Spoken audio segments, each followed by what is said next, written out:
Well, I want to say good job to everybody worshiping in kind of a odd and weird and different way this morning, but still the most important thing is God is praised no matter how we do it. So good on you for being willing to try that out and do it in a different way.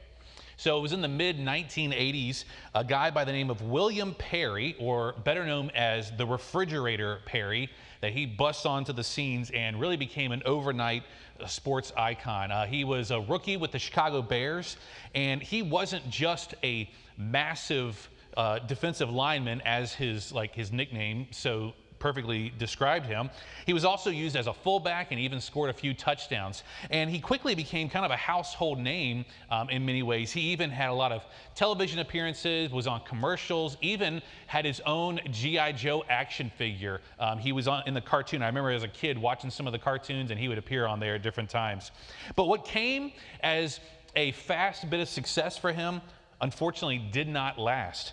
Perry's career quickly declined because of injuries and struggles with weight and even off-field issues that he dealt with in his life. He retired early, and he faced ahead of him after that a long and painful road. And that road was marked by alcoholism, health challenges, and just so many different hardships that he went through. You see, it's easy many times in life to start out strong, to start out really determined and successful and seem like things are just going well. But the real test is whether or not you're going to endure, whether or not you're going to hang on for the long haul. You know, when that mountaintop moment is over and the easy successes, when those begin to fade, that's the real test. That's the moment when we have to decide, are we going to hang it up and give up on these things, or are we going to lean in and keep on going? God's call in our lives is a special invitation, not just to like a moment of faith and a moment of excitement, but a lifetime of obedience. As Bill mentioned, today we're wrapping up this series on the life of Moses, and wrapping up this series that we've been focusing on finding purpose and finding calling on our life. It was interesting, at the end of last year, I actually surveyed probably about 12, 15 different people and asked about different things that were going on in their lives, so I can try and understand, you know, where as sermons should I be focusing and trying to guide us and teach. And one of the topics and one of the issues that people voiced the most that they were going through was trying to feel this idea of what's my purpose and what's my calling and what's the reason that God has me doing what I'm doing and how can I be faithful in that. And that's the reason that we've been studying this and actually several other series this year. And today we're going to one more time look at the Israelites and look at Moses and see how that even though for the Israelites, even though they had seen God move in a powerful way, saw his power on display, saw these from a very close by, saw the plagues. They didn't experience the plagues personally, but they witnessed them very, very much close by. But they still came to a point in time where they had to make a decision. Were they going to keep on following? Were they going to keep on trusting in God? Or were they going to give up on him? And friends, you and I, we have that same decision to make. Now, real quick, kind of recap where we are in the life of Moses. We're kind of looking at just a very small section. We kind of jumped in after the whole part of him being born and then raised in the palace of Pharaoh, and then eventually making his way back to his people and becoming a shepherd. And we kind of picked up in the first week of when he encountered this burning bush and God speaking to him and God's calling him and telling him he had a plan and a mission and a purpose for him, and how he wrestled through that and had so many different moments of doubt and struggle and things like that. And then last week we finally came to the point when he said, okay, I'll do it, I'll go. And we're going to kind of skip over the dramatic parts, I guess you could say, that often is like great for Hollywood, so to speak, all the plagues and all the work that God did to try and convince Pharaoh to finally release the Israelites. And we're going to jump in to actually after all that's happened, and Pharaoh has now said, all right, enough is enough. You can go. Take your people and go. And so we're going to pick up in Exodus chapter 14 in verse 5. It says this. It says, when the king of Egypt was told that the people had fled, Pharaoh and his officials changed their minds about them and said, what have we done? We have let the Israelites go and have lost their services. So he had his chariot made ready and took his army with him. He took 600 of his best chariots along with other chariots of Egypt, with officers over all of them. The Lord had hardened the heart of Pharaoh, the king of Egypt, so that he pursued the Israelites who were marching out boldly. The Egyptians, all Pharaoh's horses and chariots, horsemen and troops, pursued the Israelites and overtook them as they camped by the sea near Pi-hahiroth, the opposite of Baal-zephon. So kind of let's stop there for a moment. So God has convinced Pharaoh to release his people. They leave without a fight, without a struggle, and then Pharaoh kind of like has this realization moment of, what have I done? What have I just given up? What have I allowed to walk away? And so he decides to go after them. Now, real quick, whenever we study this passage or come to this book and we read something like where it says that God was going to harden the heart of Pharaoh, I always think it's really important that we kind of take a moment and pause and talk about that, because a lot of times people can read this where it says that the Lord would harden Pharaoh's heart, but they also read that God's upset about Pharaoh's hardened heart, and they're like, well, that doesn't seem very fair that God would be upset about a hard heart, but it also would say that God's hardening his heart. How do these two kind of match up? Well, this is one of those times that sometimes phrases or the ways that we say things can kind of be confusing, and not even to mention the fact that the Old Testament was originally written in Hebrew and now is translated to English. And so you take that translation and you try and make it make sense and understandable in that way. And we can have phrases like this of hardening Pharaoh's heart. Think about it this way. If my kids, after a week long of school on a Friday afternoon, if they come home from school, they've been at school all week, they've been at school all day, and now it's Friday afternoon, they're looking forward to chilling out, doing nothing for the rest of the day. If they walk in the door and I say, okay, before you pop on the TV, before you go chill out in your room, before you get on a screen or whatever, I need you to go and mow the grass. I need you to fold laundry. I need you to clean bathrooms. I need you to do. If I listed out all these things, you could probably say that I'm hardening my kid's heart to me, that I'm probably going to upset them. They're not going to be very happy with me with the things that I'm telling them. And now my purpose in telling them these things is not to make them upset. I want them to do these things. These are the things that I want from them. But in doing that, I'm making them upset. And the same thing is true with Pharaoh. God's intention was not to harden the heart of Pharaoh, but because he was so turned against God and didn't want what God wanted, that when God said, let these people go, and when he did these things, he brought these plagues against him over and over again, it upset him to the point that it hardened his heart. That God is basically just stating the obvious and saying, look, I'm going to harden his heart through doing these things. Even though that wasn't the intention, that was the result of him refusing to submit to God in his authority. So we see the Israelites, they're freed, they leave Pharaoh's heart, or because of his hard heart, he decides to go after Israel.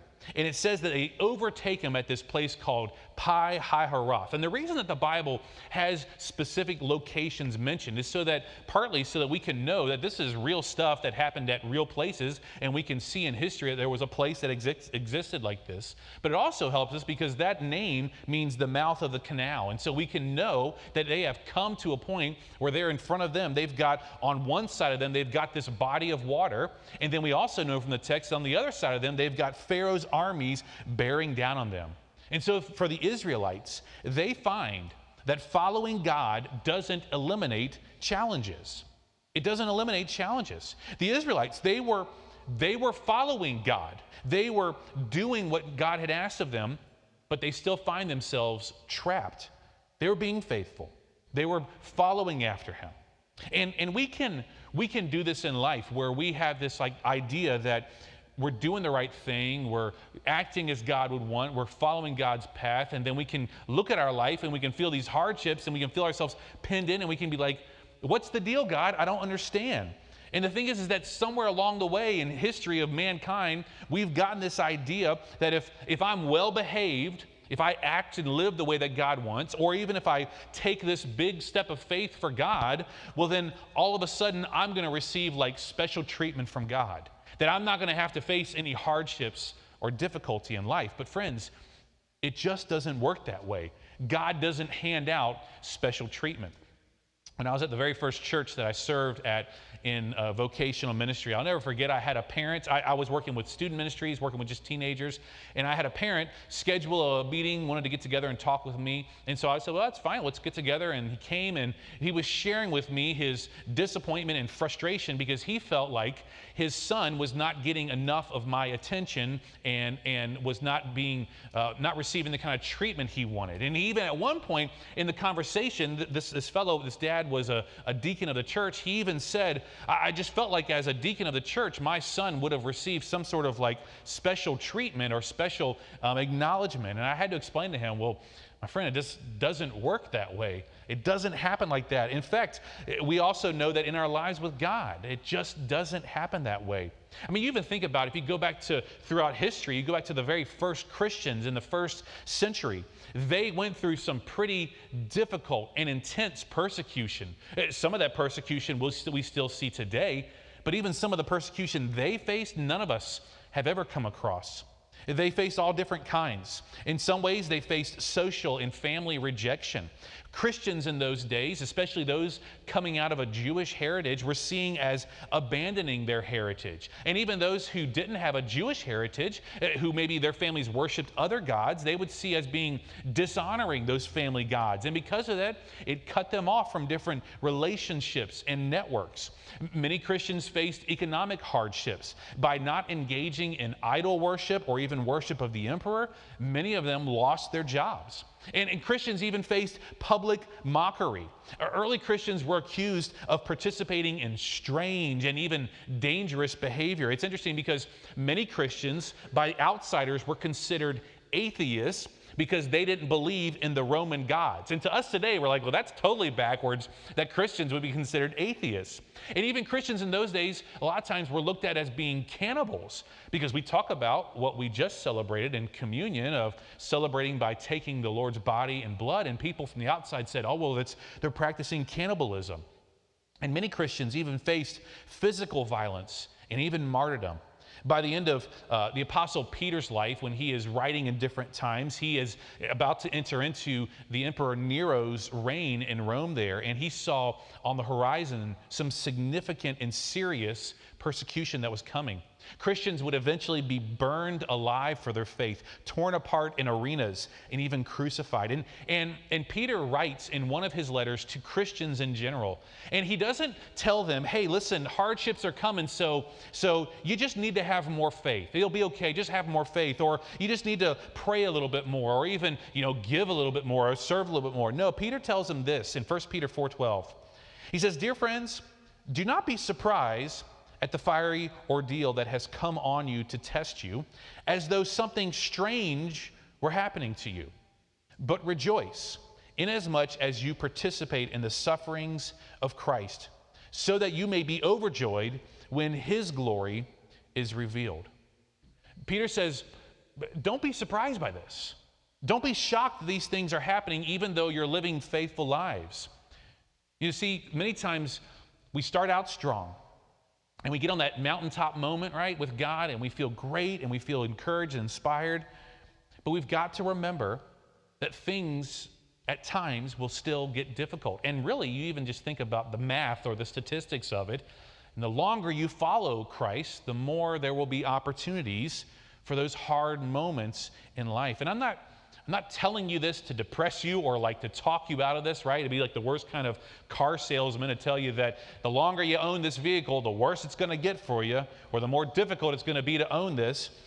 But it's really just a bit of reality, but it's also coupled with a promise there. I mean, even Jesus told his disciples about the hardships they would face. And he says this in John 16:33. He says, I have told you these things so that in me you may have peace. In this world, you will have trouble, but take heart. I have overcome the world. Friends, take heart that even though we're doing our best to be faithful, and even though we still find ourselves facing these hardships and struggles, that we can take heart that God, that Jesus has overcome the world. Let's go back to our Exodus passage now in verse 10. It says, as Pharaoh approached, the Israelites looked up, and there were the Egyptians marching after them. They were terrified and cried out to the Lord. They said to Moses, "Was it because there were no graves in Egypt that you brought us out to the desert to die?" Dramatic much? "What have you done to us by bringing us up out of Egypt? Didn't we say to you in Egypt, 'Leave us alone, let us serve the Egyptians'? It would have been better for us to serve the Egyptians than to die in the desert." I mean, isn't it crazy how fear can make you forget things so quickly? For the Israelites, they have just been freed from generations and generations of slavery and hardship. I mean, they cried out to God for help. They were crying out to him probably for years and generations for freedom, for help from him. He finally brings freedom to them, and now they've forgotten about it, and they even want to go back to the slavery. Friends, fear can easily sneak back into our lives. Fear and those practices from the past. In these hard moments, it's tempting to return to what's familiar, even when what is familiar is broken. So often we want to go back to those moments. We find ourselves giving back into sins that we've given up on and walked away from. We find ourselves stepping back into relationships that we've said goodbye to, even doubts and struggles that God has pulled us out of. Fear can be a powerful thing. I read a story recently about the Titanic back in 1912 when it struck that iceberg, and it said that chaos broke out on board, which you could imagine. But in the panic to evacuate, many of the lifeboats were launched only half full, even though there were still hundreds of people on board needing to be saved. And why did this happen? Well, simply put, it was because of fear. Some passengers were afraid of getting into small and open lifeboats. They were so used to this being on the Titanic, this massive, solid watercraft there, and they felt far safer being in there than looking at the fragile wooden boats. And many of them couldn't even believe that the massive ship was even going to sink. And their fear of what might happen blinded them to the real danger that they were already in. And lifeboats that were designed for 65 people were launched with only half of people on it. And sadly, the thing that they deemed as being safe, staying on the ship, ended up being the most dangerous choice that they could make. Friends, fear kept people from stepping into the very thing that could have saved them and rescued their lives. And we considered some of these fears that we have in our lives of following God. Last week, I encourage you to take some time to really name those things that hold you back, those obstacles, those roadblocks that keep you from following. And hopefully you took some time to do that. If you didn't do it, I'd really encourage you to go back, take some time this week and to think through what are those things that are holding me back from trusting God. But friends, we need to remember the example of the Israelites. Even when we commit ourselves to following God's calling and God's plan, we can find ourselves, because of fear, slipping back into those old ways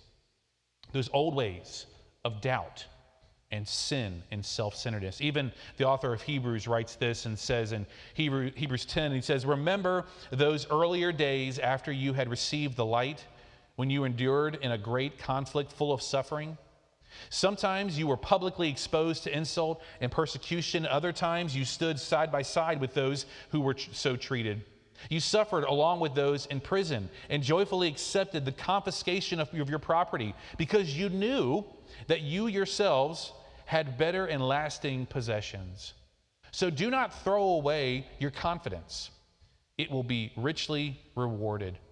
You need to persevere so that you will have done the will of God, so that when you have done the will of God, you will receive what He has promised." You see, there's a moment in every journey, friends, every journey of faith, when we're tempted to quit, when we're tempted to give up on things, to let go of the confidence that we once had in God's plan because the path got maybe more difficult than we expected. And that's exactly what the writer of Hebrews is addressing here. These people, they had started out strong, but the weight of opposition and the weight of hardship was just bearing down on them, and it was more than they wanted to deal with. And the message is clear. Don't throw away your confidence. Don't let a momentary fear rob you of your long-term faithfulness. God hasn't forgotten about you. and his promises still stand. What you need isn't more strength or quicker solutions. You need perseverance. Because after you've done what God has asked, the promises that he has given to us will come. Like the Israelites standing at the Red Sea, victory doesn't come through panic or through striving or working harder or fighting harder. It comes by standing firm and trusting God to make a way forward. Which leads us to the next part. Now in verse 13 it says, Moses answered the people, "Do not be afraid. Stand firm and you will see deliverance. The Lord will bring to you, you will see the deliverance the Lord will bring you today. The Egyptians you see today, you will never see again. The Lord will fight for you. You need only to be still." Then the Lord said to Moses, "Why are you crying out to me? Tell the Israelites to move on." You know, it's funny because on the surface, in some ways, it almost seems like, on the one hand, Moses is saying, like, stand still, be still, just hang on a second. On the other hand, it seems like God's saying, what are you waiting for? Get going. I mean, we can feel like that in our lives too, and we can ask, well, what am I supposed to do? And the answer is, well, we need to do both. What Moses is telling the Israelites is to stand firm. He's saying, don't be afraid. Stop feeling like you've got to work it all out on your own strength. And so this idea of being still, of what Moses is calling them to, it doesn't mean to lay down and to let Pharaoh's army overtake them. It means to let God be the one who fights their battle. You see, trusting in him and doing what God's called us to. Friends, obedience is required in the face of fear. Obedience to God and the path he's called us to. Do you get what God is asking of them? He's asking them to trust and therefore to let go of control, to let God be the one to fight this battle. And that can be a scary thing. You see, we get ourselves into situations, we get ourselves into these moments, and we feel like we want to fix it, and we have to try and figure out how we're going to handle it. But God says, hey, trust me. In fact, if you were to keep on reading in the book of Exodus, you'd go a few chapters later, and you'd find that later on in Israel's path on their way to the promised land, they're going to face many different nations and many different battles. And one of the battles is against the Amalekites. And God kind of gives Moses, I think, kind of a strange tactic and a strange strategy to use to win this battle against them. We see it in Exodus 17 and verse 8. It says, the Amalekites came and attacked the Israelites at Rephidim. Moses said to Joshua, choose some of our men and go out to fight the Amalekites.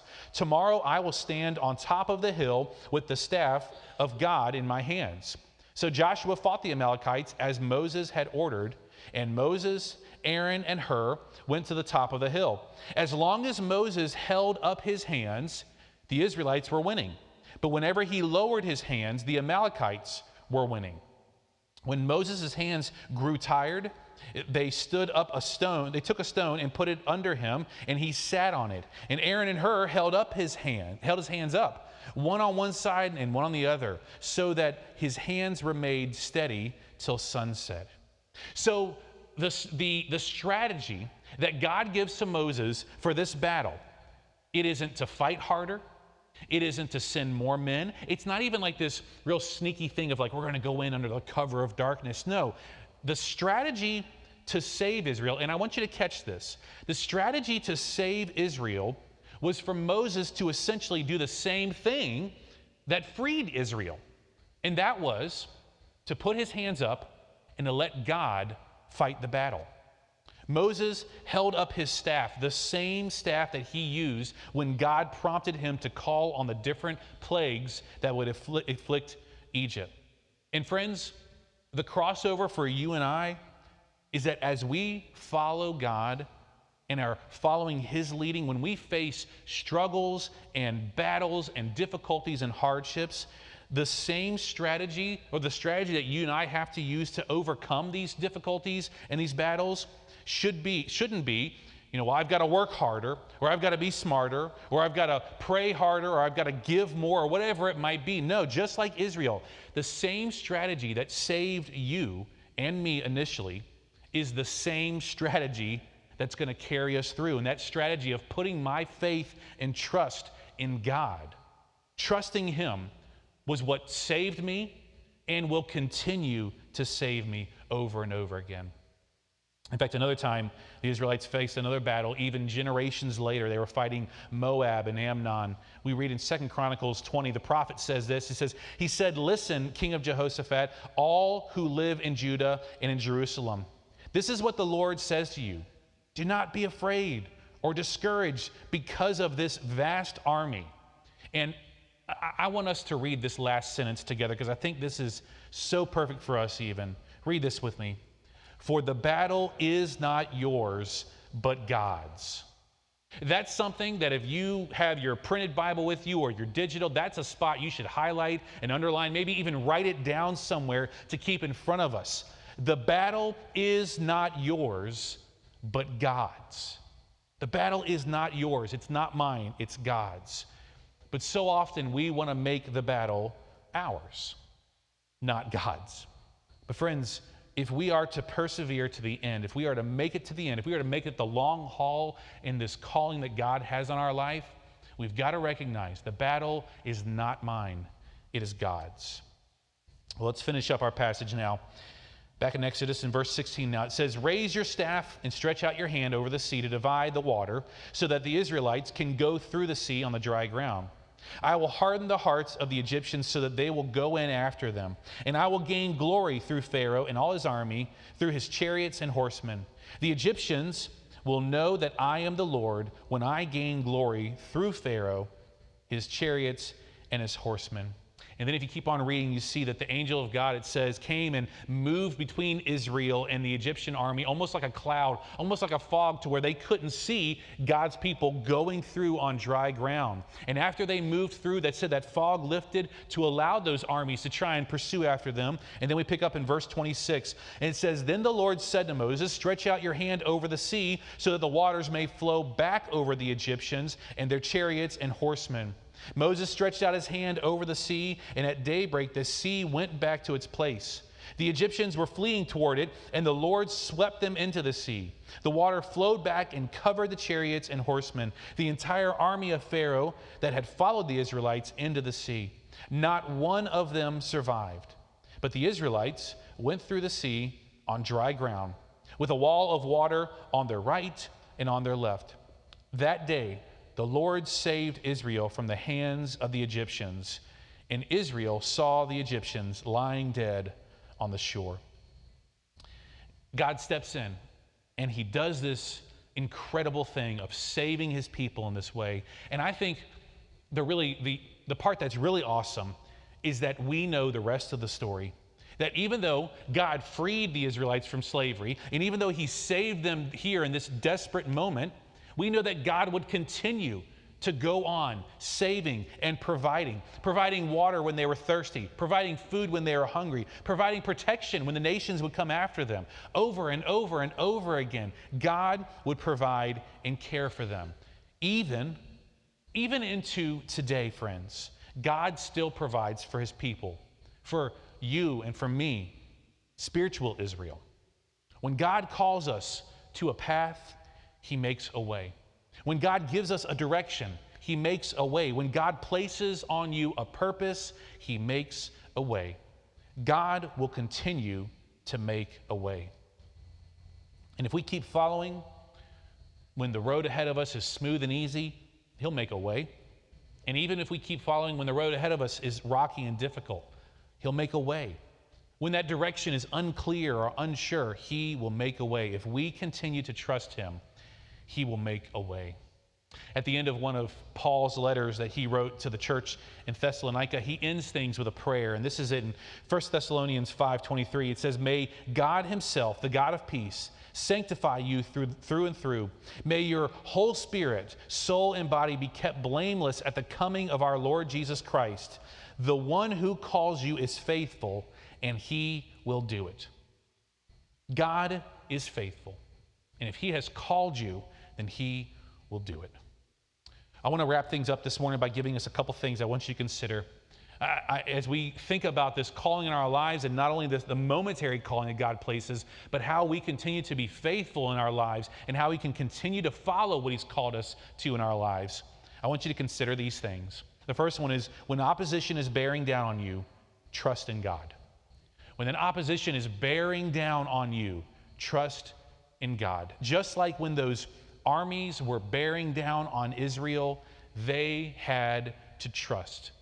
And that's what we have to do. And I know it's difficult to do that, especially when we feel that pressure and we feel that burden and we feel that confusion and unsure of like what's next and what's going on, God. But we have to trust when that is bearing down on us. Where are you feeling resistance or discouragement right now? What situation in your life is making you question God's calling on you? And even consider what would be one just small step of faith that you could take this week. And really, that's the critical point. That you say, I'm going to keep on going. I'm going to take this next step. When the marriage is rocky, when the classwork is overwhelming, when the job is too demanding, when those things are bearing down on you, you say, I'm going to keep on trusting in God. Second thing I want you to consider, to keep in mind, is when God calls you to take the first step, move. When God calls you to take that first step in your life, move. Go. Don't wait anymore. Friends, if Israel had never taken that first step, they would have died right there. Now, be sure of this, God would have worked out his plan in some other way. God's plans will not be foiled because of our unfaithfulness, but their story would have ended right there. And if God is calling you to move, don't allow that story he's trying to write in your life to die right there. Because again, he's gonna fulfill his plans and purpose in some other way. Did you know that there's actually another time that God led his people through another body of water kind of in a similar fashion? The difference was this time, the instructions were a little bit different. He tells his people to have the priests to go and get the Ark of the Covenant and to carry it with them and to step into the water. And then after they're in the water, then he would stop the water. Then he would part the water for them. It wasn't that they were to wait for the water to stop and depart and then move ahead on dry ground. No, in this moment, they were to have to take that step of faith and to trust because God had called them there. They were to trust him and to move in obedience. Friends, in your life, don't wait for the sea to part. Don't wait for the hardship and the difficulty to end. Move in obedience today and cling to his character and not your own comfort and what feels easy. You see, these priests, they were willing to step into that water because they knew of God's faithfulness. They had experienced God's faithfulness. So they knew, oh, I know what you're doing, God. I know what's going to happen here. They were willing to step into that water because they knew what God was up to. And friends, you and I, we've got to remember those points in our life where God has been faithful and he's carried us through. He's cared for us. In fact, write those moments down. There's something powerful about how when we write things down, God kind of brings them to mind. I don't know about you, but I got a bad memory sometimes, and I have a hard time remembering those moments. But when we write them down, we can remember those details and those events and those times that he's cared for us, or even discuss them with your family or talk about it so that you can remember those moments and you will be willing to step into the river even before it parts. The last thing I want to encourage you with is to remember that opposition doesn't mean abandonment. Opposition doesn't mean abandonment. God is with you in the middle of the pressure. God is with you in the middle of the difficulty and the hardship.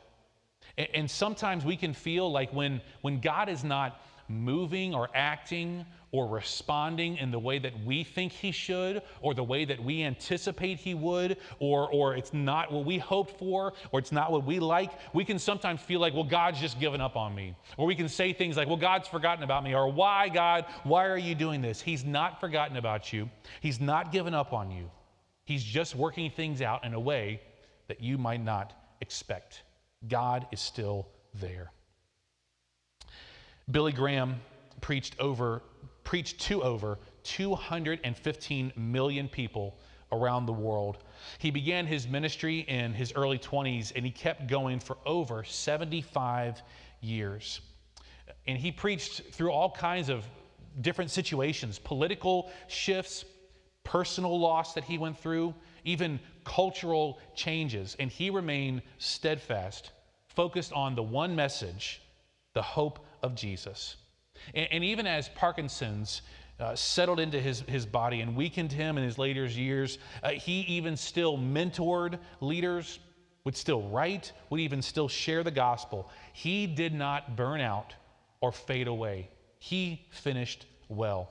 And when he passed away at the age of 99, his legacy wasn't about how much he did for God. It was about how he remained faithful to the calling that God had placed on his life. Billy Graham's life reminds us that the goal isn't about just a momentary situation of passion, of spiritual passion for God, but it's about daily following to the very end. In the face of fear, in the middle of obstacles, all the way to the end. Like the Israelites, walking through those parted waters, God has called us to step forward, not just today, but for the long haul. Every single day. So the question that comes to us really comes down to, will you follow and will you trust? Pray with me. God, that is what we come to you with, Lord. Lord, we want to follow. We want to trust.